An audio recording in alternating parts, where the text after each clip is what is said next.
Yeah. How conscious are you of I need this play and I have to feed the guy? Yeah, I think honestly it was more so a natural transition. When CJ's here, you don't want to step on his toes or anything like that because he was obviously the clear, defined leader of the team. He was the voice of the team. But now that he's gone, I think naturally opportunities to step up and lead and speak, things like that came. So it was good. It's definitely something I was trying to be a little conscious of. Early on in the winter, and then over time just became like second nature. Just to lay a foundation here, could you give us like a 20 or 30-second breakdown of how you would describe yourself as a quarterback for someone who knows nothing about you? Yeah, I would just say a playmaker. Whatever the team needs me to do to win, that's what I'm going to do. Obviously, I think that the film will speak for itself, but at the end of the day, just a competitor. What did you learn from CJ?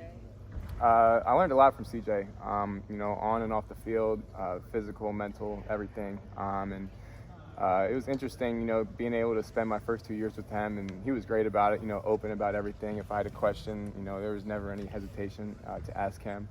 And he was always completely honest with me and gave me lots of good advice. So that's something I'm extremely thankful for. How are you different from? I mean, you've been through a quarterback battle before, but you're a true freshman. How is this one maybe different? How are you approaching this one? Yeah, I think now when I came in the first one, you have no experience. You don't have any practices under your belt. You don't have a season under your belt. Now going to year 3, which is crazy to think about. You have a lot more experience, a lot more reps, whether that's in practice or the game, and you kind of understand what the coaches are looking for. So I think just that experience speaks volumes, I think, in terms of looking back on where I am now and where I was when I first got here. What are you taking from that? I know it's not a lot of passes, but what are you taking from that experience and connection?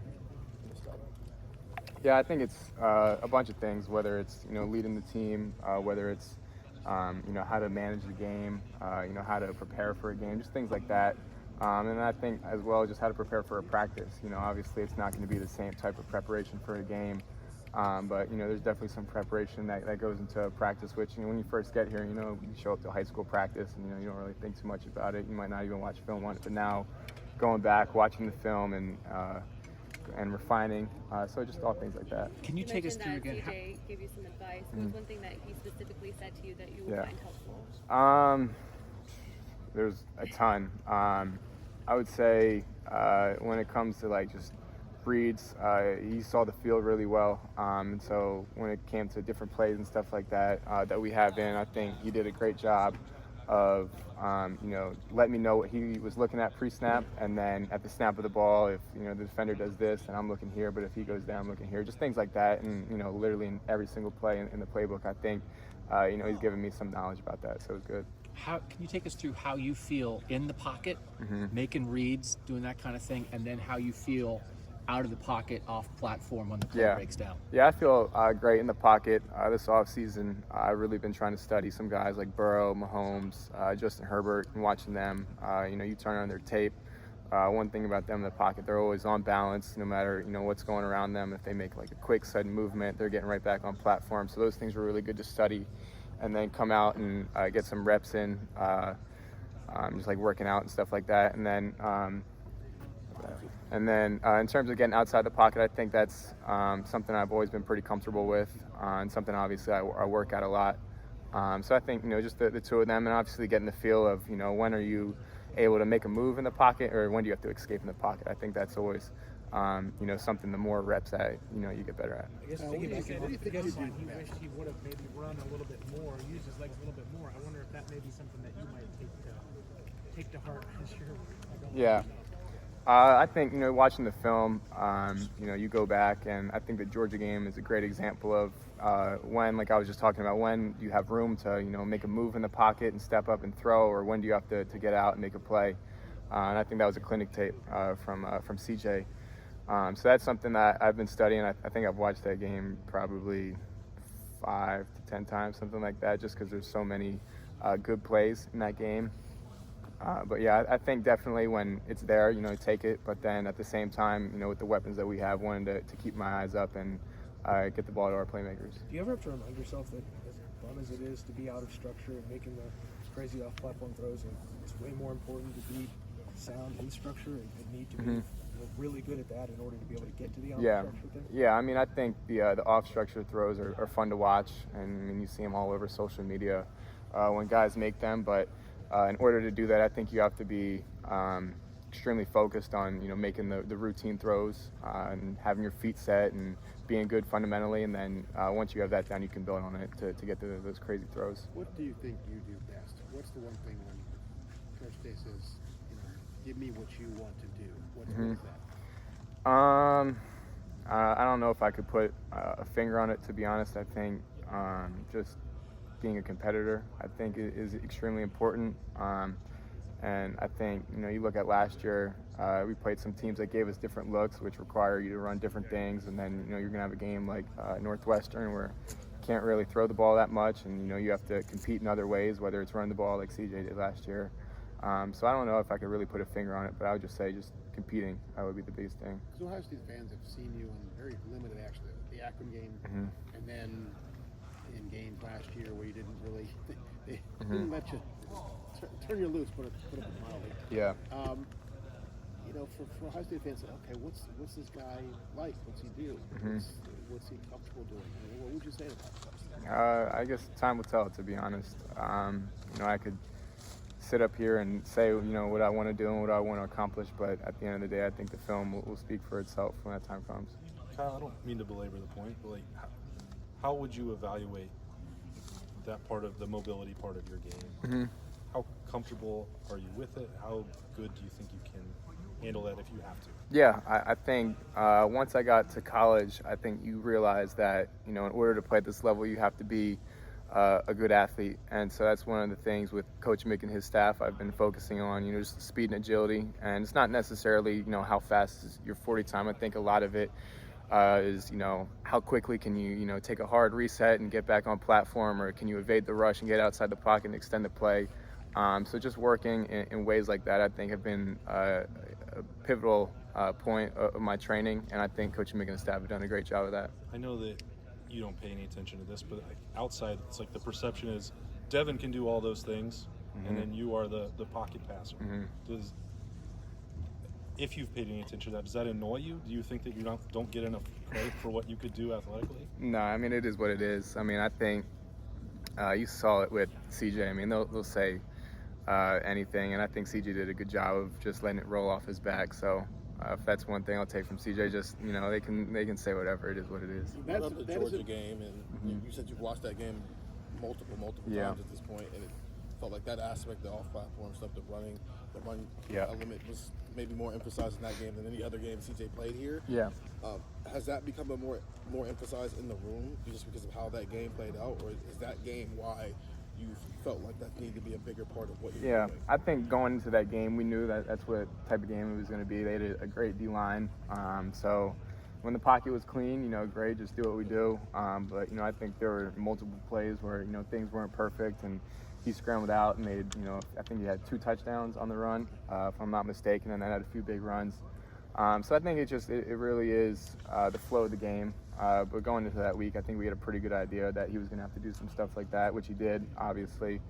But I think, like you said, that I don't know if we would say it's a point of emphasis now, but definitely something after watching that game, like that's what it's going to take to beat those type of teams. A big part of being quarterback here is not just what you do on the field; it's handling all the circus around it. How well do you think you deal with that part of it? The criticism that'll be justified, the criticism that won't be justified, just being in that fishbowl. Yeah, I think it comes with the territory. Anytime you play at a big school like this, I think that's one of the biggest blessings and, a curse at the same time. And you have to take it with a grain of salt. I mean, you have a great game, the media's going to say great things about you. You have a bad game, they're going to say that, you're not the answer, whatever it is. So I think, you just have to take everything with a grain of salt. I mean, obviously it's hard to avoid if you go on social media, so I just try to stay off of it a little bit.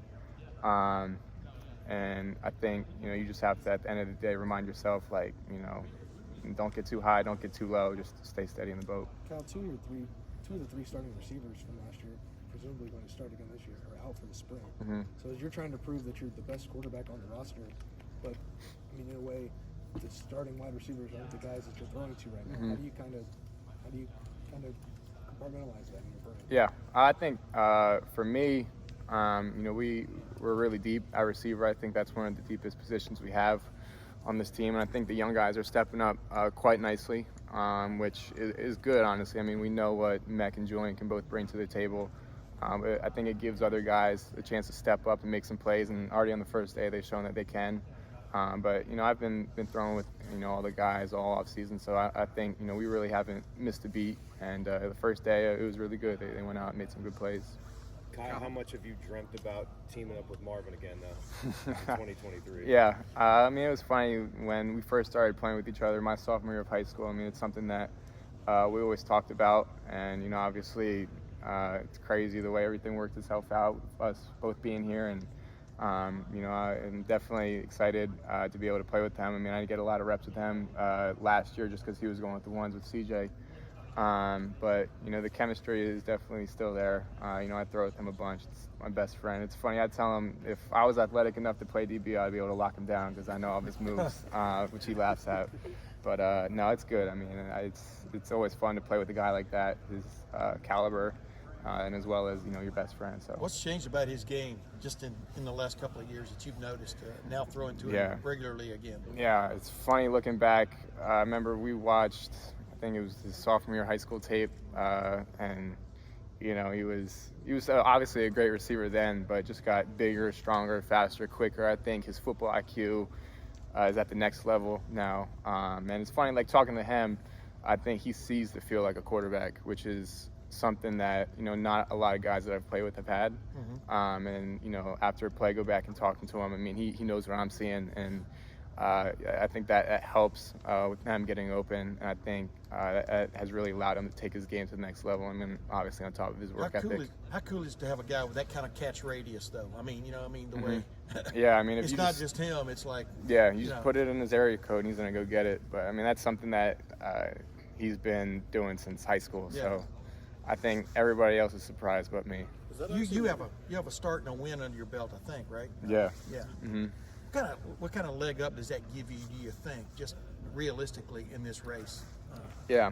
I've talked about it before, but I think just getting a start, it's obviously a lot different than practice. I mean, you can prepare for the looks you think you're going to get based on film. You can prepare for, different defenses, but at the end of the day, when the ball's put down, and you're in there, it's, you're going to have to deal with some stuff on the fly. So just getting that experience was good.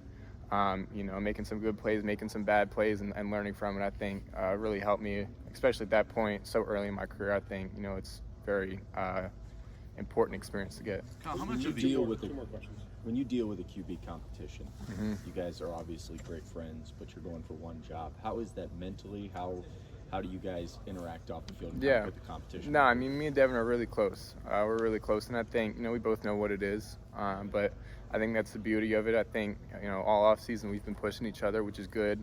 I mean, he's definitely gotten me better, and I've definitely gotten him better. So I think it's a very beneficial relationship on both sides. And obviously, we both know what we're going for, but at the end of the day, it's just a really good competition, and I think it's bringing the best out of me and the best out of him as well. How much competition happens outside of practice? I mean, do you feel like this is almost a 24/7 thing? Maybe not while you're sleeping, but beyond practice, when you're in the weight room, when you're just hanging out with guys, do you feel like that's still being evaluated?